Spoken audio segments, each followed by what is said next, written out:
kubitira hagati mu gitubamo hagati, urabona umushino umwe buri hirya no hino, noneho utangire umanuriremo imboro use nk'ukubita gutyo.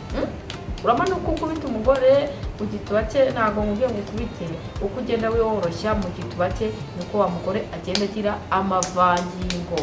Mufashe, urabona iyo umugore umunyajije nta n'impamvu atakiguha neza, kandi iyo umugore anyaye naba yumva ko aruhutse mu mubiri, kurya atangira kumva igitsina cyawe uburyo kiryoshye.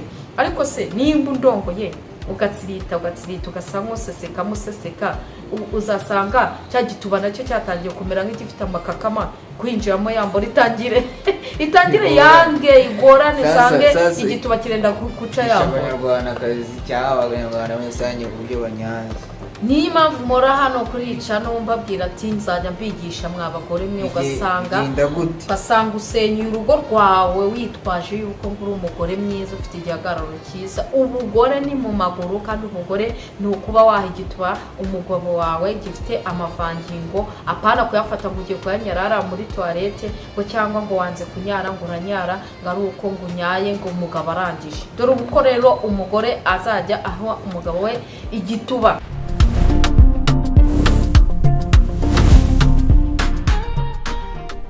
Iyo ugiye kunyaza umugore ntago imboro usa nk'uyiseseka mu gituba gutya, fata gutya use nk'umanura. Urabona igituba giteye gutya, ikizeru cyangwa giteye nk'ipapayi, reka tubigeranye gutyo. Umanura gutya imboro uyizamura kuri rugongo, umanura ugeza mu gituba handi hinjirira imboro, ntuharenge. So umanura ugeze mu kibuno, ntabwo mubwiye ngo umanure ngo paka ugeze mu kibuno. Kubitira hagati mu gitubamo hagati, urabona umushino umwe buri hirya no hino, noneho utangire umanuriremo imboro use nk'ukubita gutyo. Urabona uko ukubita umugore mu gituba cye, ntabwo mubwiye ngo ukubite, uko ugenda woroshya mu gituba cye niko wa mugore agenda agira amavangingo. Fata imboro y'umugabo wowe uyiyerekezeho ku gituba cyawe, umwanya ucyerekana umugabo narangiza kukireba, wowe uvuga ati sheri noneho ndakikweguriye neza, gikubite nyumve noneho amavangingo mbone ahantu turyamye hatose. Ikintu cya mbere kiryohera umugore ni ukuba imboro yashyutswe, na wa mugore akasa nkaho ayisukaho amavangingo nayo ikaryoherwa. Sasa abanyaza ryari ugitangira iyo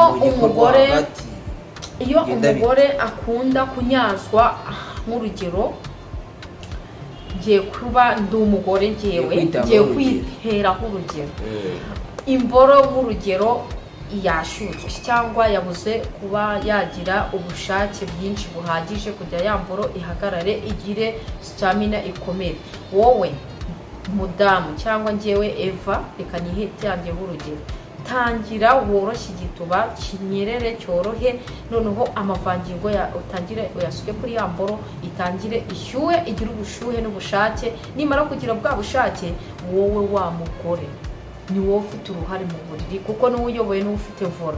Tangiza unyaza igituba cyawe cyoroshye kugira na wa mugabo atangira afite apeti nyinshi. Mu mizo ya mbere niho banyazamo, mu launi ya kabiri niho uha ubu ufite ubushake nawe umudamu, kwa wa mugabo yahise arangiza kubera ko wamumenya amavangingo akaryoherwa.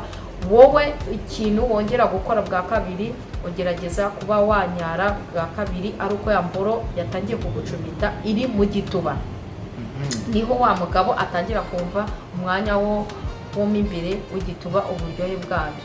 Noneho ugasanga wa mugore niha atangiye kugira ubushake bwinshi koko bushoboka, kandi akumva afite n'uburyohe bwo kumva imboro uburyo imurongoramo kandi imunyaza inamucumita, ikanatuma anarangiza inshuro nyinshi cyane. Buryo uko umugore agenda arangiza niko agenda agira ibyishimo mu mubiri.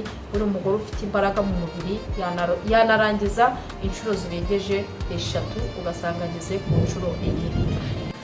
Nyaza igituba ku buryo kizana amavangingo, hahandi urongora umugore ukamunyaza, apana kuvuga ngo uriya mugabo nagazi kunyaza. We munyaze, unyaze igituba, sibyo? Nukinyaza wa mugore azatangira ajya kwihamagarira ngiye kugira inama abagore b'iki gihe twebwe dukunda umugabo utunyaza, nutanyaza ejo ntabwo nzatunga nimero yawe muri telefone yawe rwose. Ariko iyo wanyajije umugabo cyangwa umugabo agasa nkaho akwereka uburyo nimba udasobanukiwe uburyo umugabo anyazamo, nawe umugore nawe umufashe umwerekere uburyo muzajya mufatanya, buri umwe udasobanukiwe gufata imboroga nyaze, nawe mugore rega mufashe. Urabona iyo umugore umunyajije nta n'impamvu atakiguha neza, kandi iyo umugore anyaye nawe aba yumva ko aruhutse mu mubiri, kurya atangira kumva igitsina cyawe uburyo kiryoshye.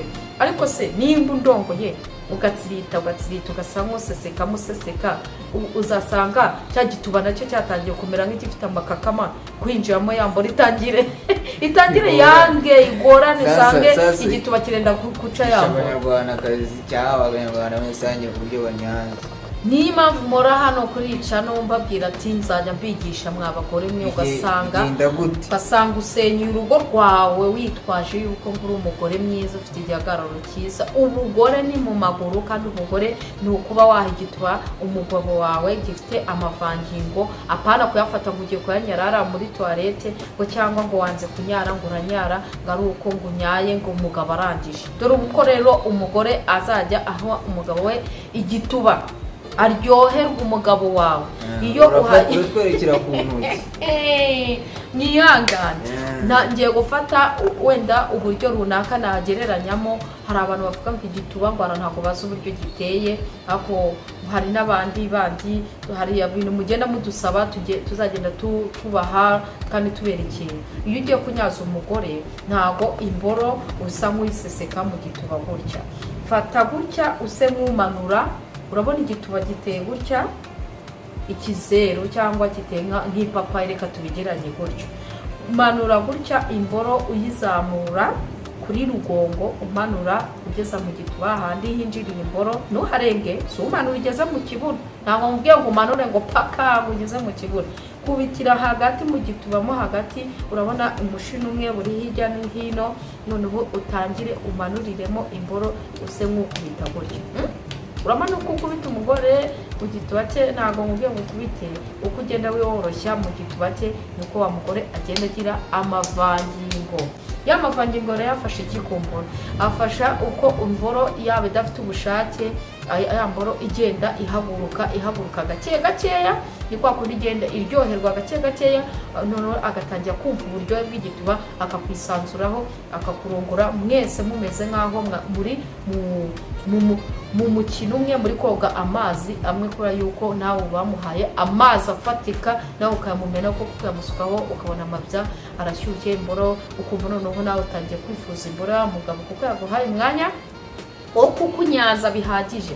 Ikintu cya mbere kiryohera umugore ni ukuba imboro yashyutswe, na wa mugore akasa nkaho ayisukaho amavangingo, nayo ikaryoherwa. Sasa abanyaza ryari ugitangira iyo umugore akunda kunyazwa, nk'urugero ngiye kuba ndi umugore ngiye kwiteraho urugero, imboro nk'urugero yashyutswe cyangwa yabuze kuba yagira ubushake bwinshi buhagije kugira ya mboro ihagarare, igire stamina ikomere. Wowe mudamu cyangwa ngewe Eva, reka nyihitangeho urugero, tangira woroshye igituba kinyerere cyorohe, noneho amavangingo utangire uyasuke kuri ya mboro, itangire ishyuhe, igira ubushuhe n'ubushake. Nimara kugira bwa bushake, wowe wa mugore ni wowe ufite uruhare mu buriri, kuko niwe uyoboye, niwe ufite vora. Tangiza unyaza igituba cyawe cyoroshye kugira ngo wa mugabo atangira afite apeti nyinshi. Mu mizo ya mbere niho banyazamo, mu rawundi ya kabiri niho uha ufite ubushake nawe umudamu, kubera ko wa mugabo aba yahise arangiza, kubera ko wamumenya amavangingo akaryoherwa. Wowe ikintu wongera gukora bwa kabiri, ugerageza kuba wanyara bwa kabiri ari uko ya mboro yatangiye kugucumita iri mu gituba, niho wa mugabo atangira kumva umwanya wo mo imbere w'igituba uburyohe bwabyo. Noneho ugasanga wa mugore niho atangiye kugira ubushake bwinshi koko bushoboka, kandi akumva afite n'uburyohe bwo kumva imboro uburyo imurongoramo, kandi imunyaza inamucumita bituma anarangiza inshuro nyinshi cyane. Burya uko umugore agenda arangiza niko agenda agira ibyishimo mu mubiri. Buri umugore ufite imbaraga mu mubiri yanarangiza inshuro zirengeje 3, ugasanga ageze ku nshuro 4. ibituba binyara cyane ni ibihe? Ibituba binyara cyane ni ibituba akenshi ni igituba cyitwa ikibundankari, igituba kibika amazi, gihorana ubushuhe mu gituba mo imbere, kandi kigahora gifite ubushake, kandi iyo ukirongoye neza amazi arisuka ku buryo wagira ngo nashira ni nk'isoko. Igituba cya kabiri kigira amavangingo kandi kikaryoha, nacyo kigira ubushake, ni umushokanyo kandi gikunda kugira ubushake bwinshi cyane, ariko defo y'umushokanyo ntabwo gikunda kunyara irimo, ahubwo kinyarira inyuma, ukajya utinyariza inyuma.